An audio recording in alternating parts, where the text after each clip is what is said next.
in Islam, it is definitely not permissible to break ties of kinship.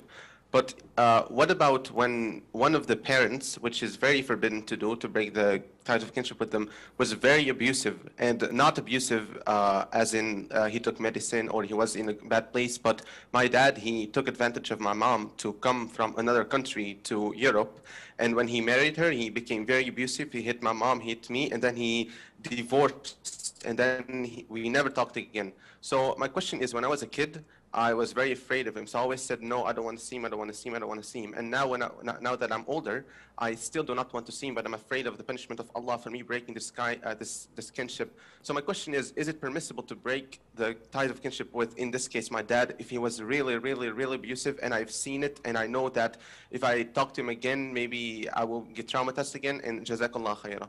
وجزاكم.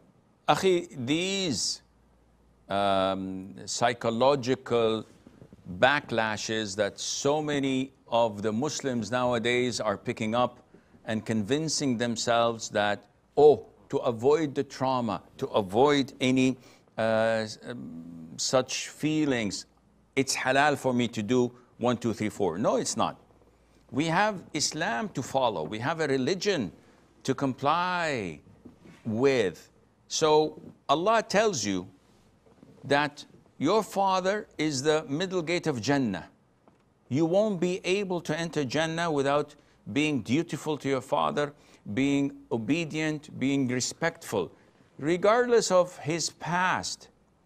Whatever he did to your mom, you don't know what your mom did to him.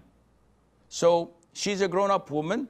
If she wanted to divorce him, maybe she did. That's between them. If she didn't divorce him, then she knows how to behave. She's an adult. Stay out of it. Now, if he abused you, if he used to hit you, if he used to verbally insult you, you must tolerate this. And I know that the people in the West say, no, we have human rights. Baloney. Big baloney. Why? Because they themselves, they don't use the same measuring tool. So when it comes to children abandoning their parents and boycotting them and misbehaving with them, yeah, this is your right. You are a human being, you can't do this. What about if their government, if their governor, their president, their rulers do this to them? The police force does even worse things. So though you have the legal system, go and complain. And they know that they can't win. The media shoves thoughts and ideas and rubbish and filth down their throats. They can't do anything about it. So you have to tolerate. Lies after lies they put in their lives, you can't say anything about it. But when it comes to your father or your mom, yeah, you can call 911 and put them in jail. Islam is not like this. The reason is that Islam is from Allah, who created us and knows how we will function and behave. While these man-made laws are made by humans. 100 years ago, homosexuality was prohibited in a crime, punished by death. Now, you talk against it, we'll put you in jail. And probably 20 years' time, if you don't become gay or homosexual, we'll put you in jail.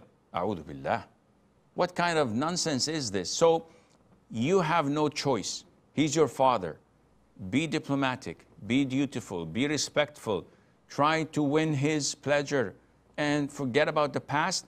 This is what Allah wants you to do, and this is what will take you to Jannah. Any other choice would probably distance you from Jannah. And I'm talking about things that we can tolerate. If he's still physically abusive, you may keep your distance, but you have to check up upon him. If he needs financial help, do your level best to please Allah, which comes through pleasing your father-in-law Azza wa Jal knows best.